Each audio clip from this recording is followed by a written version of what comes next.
కాకినాడ జిల్లా కాకినాడ సిటీ వివాదాస్పానికి మారుపేరుగా మారిన రమ్య హాస్పిటల్ 1 కాదు 2 కాదు 3 కాదు గత 5 సంవత్సరాలుగా ఇదే నిర్లక్ష్య ధోరణిలో నడుస్తున్న రమ్య హాస్పిటల్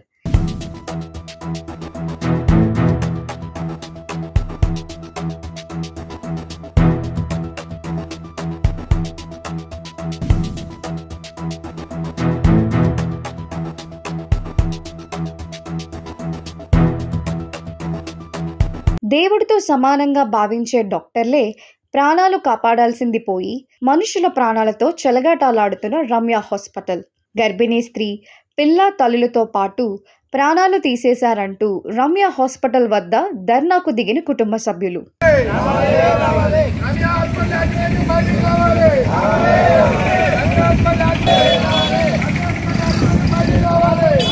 మా కడుపు కోత ఎవరు తీరుస్తారంటూ ఆవేదన వ్యక్తం చేస్తున్న కుటుంబ సభ్యులు మాకు తెలియకుండానే అంబులెన్స్లోని తల్లిని పిల్లని చంపేసి తరలించేందుకు ప్రయత్నం జరిగింది. ఇటువంటి దుర్మార్గమైన రమ్య హాస్పిటల్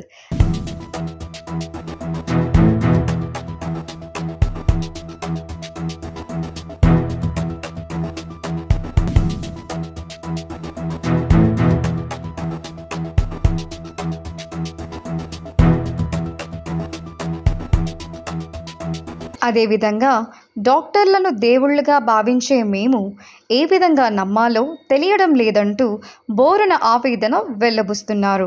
ఇటువంటి సమాధానం చెప్పకుండా కుటుంబ సభ్యులను మభ్యపరిచే ధోరణిలో రమ్య హాస్పిటల్ యాజమాన్యం ఇప్పటి వరకు దీనిపై ఎవరూ కూడా స్పందించకపోవడం చాలా దురదృష్టకరం అంటున్న స్థానికులు.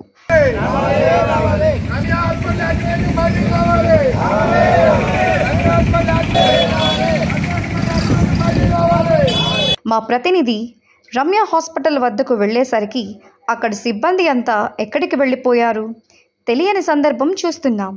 హాస్పిటల్లో ఫైర్ ఎస్టెన్సీ ఎమర్జెన్సీ డోర్స్ ఇవేమీ లేకుండా హాస్పిటల్ దందాను నడిపిస్తున్నారు.